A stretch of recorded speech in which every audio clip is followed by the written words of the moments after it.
How Arnold Schwarzenegger became a multi-millionaire before acting. Welcome to our video, the place where future billionaires come to get inspired. Welcome, viewers.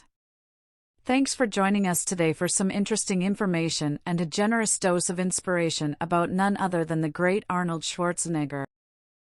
Today we're looking at how a bodybuilder from Austria managed to become a multi-millionaire before being a successful actor, then one of the biggest names in Hollywood, then governor in a country that didn't welcome him, where everybody told him he won't make it.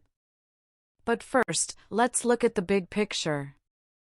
Who is Arnold Schwarzenegger? The mention of this name summons visions of bodybuilding competitions and action flicks.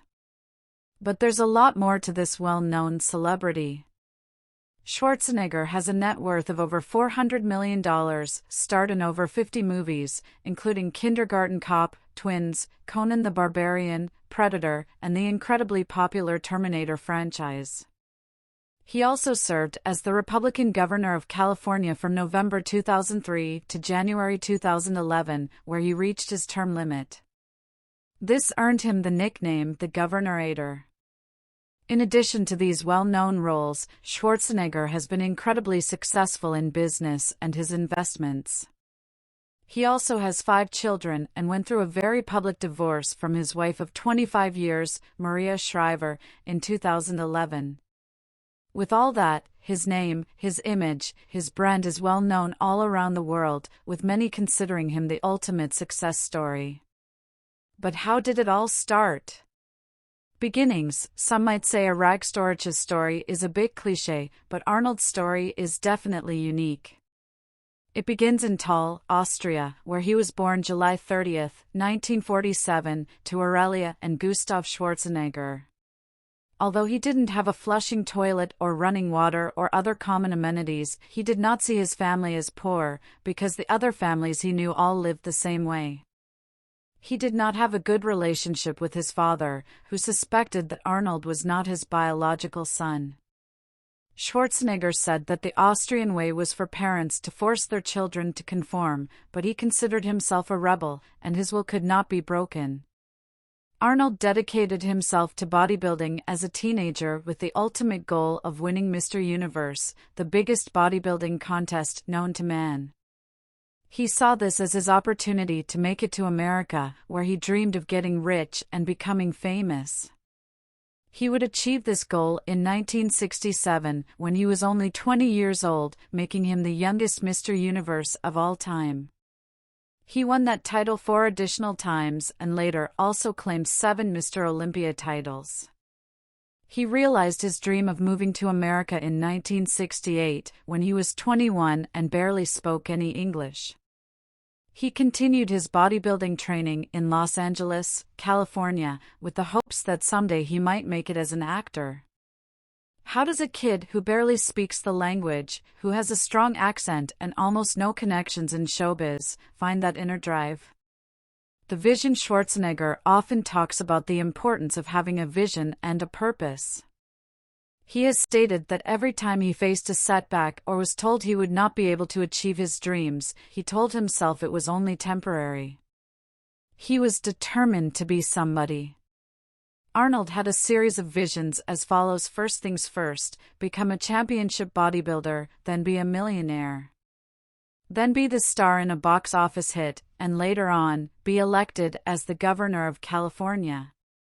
For each goal, he clearly visualized what the end result would be and then got to work. He sees struggles and challenges as exciting because they bring you a step closer to making your vision a reality. He never wanted to compete. He was there to win and make his dreams come true. And as you would expect, it wasn't easy. The struggle. When Arnold got to America, he knew there was very little money to be made in bodybuilding. He also did not want to be like most other actors who were so desperate for money they would take any role. Nobody was open to hiring him because he was too big, had a funny name and accent, and no acting experience. He was determined not to rely on acting for money so he could pursue only those projects that he truly was passionate about. This was the differentiating choice he's made that set him apart from everyone else. His first American business venture was a bricklaying business that he started with fellow bodybuilder Franco Columbu. Back then, everything European was sought after by the rich because they believed it to be of superior quality. So they leveraged that perception. Soon after they started the business.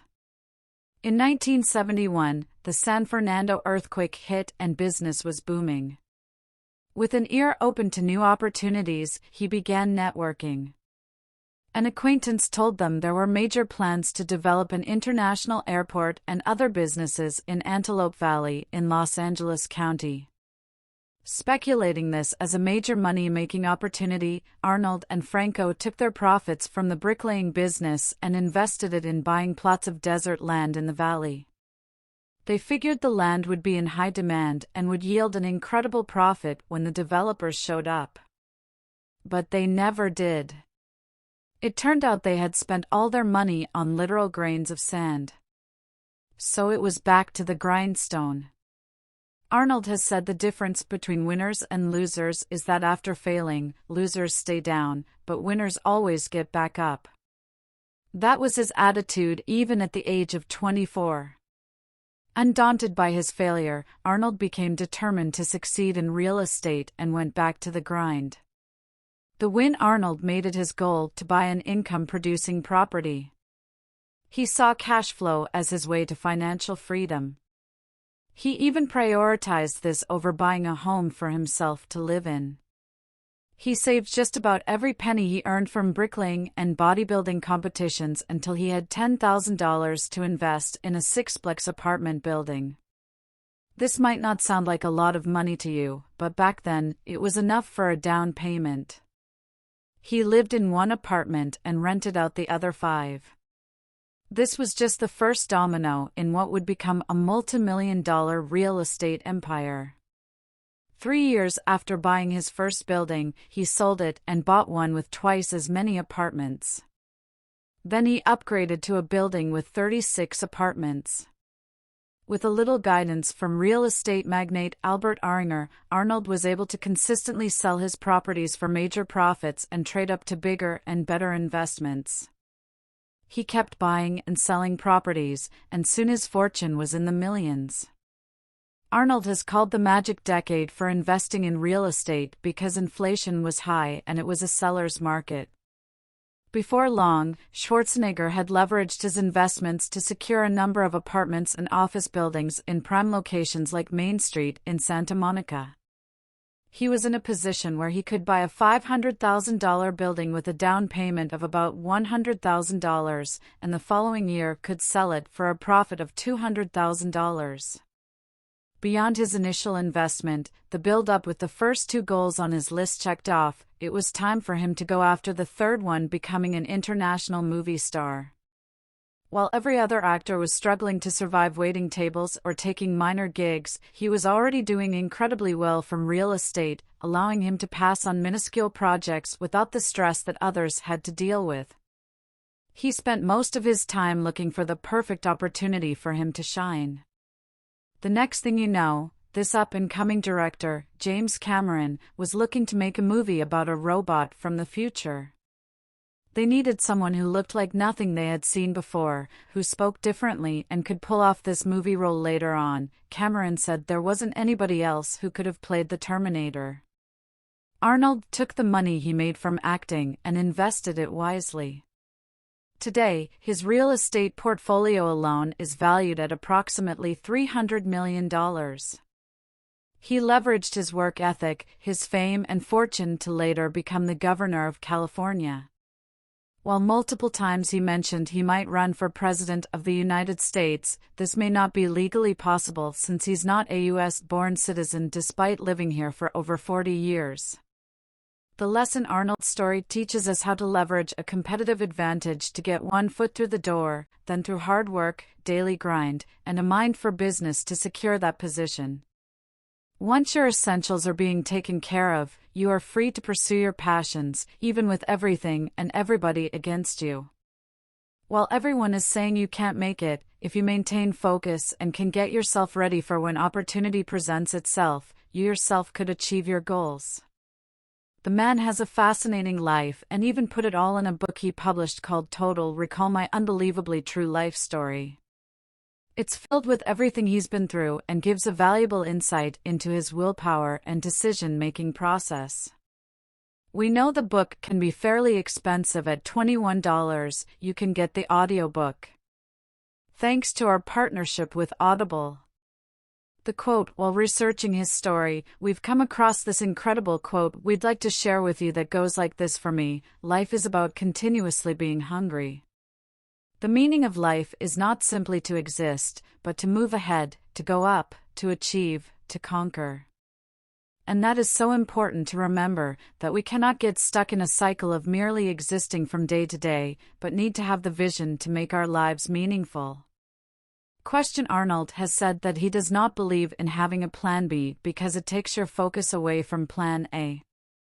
Do you believe in this philosophy, or do you think it's best to always have a backup plan? Let us know what you think in the comments. And as a thank you for watching with us until the end, we wanted to share with you an interesting fact we discovered in our research. Did you know that Arnold Schwarzenegger has never auditioned for an acting role? Even the biggest name movie stars have stories from back in the day when they crashed and burned at auditions. But not Arnold. He got cast based on directors, seeing interviews, and sitting down with the man himself. Thank you for spending some time with us, guys. Make sure to like and subscribe so you never miss another video. We also handpicked these videos, which we recommend you watch next. Thank you for being a member, and we'll see you back tomorrow.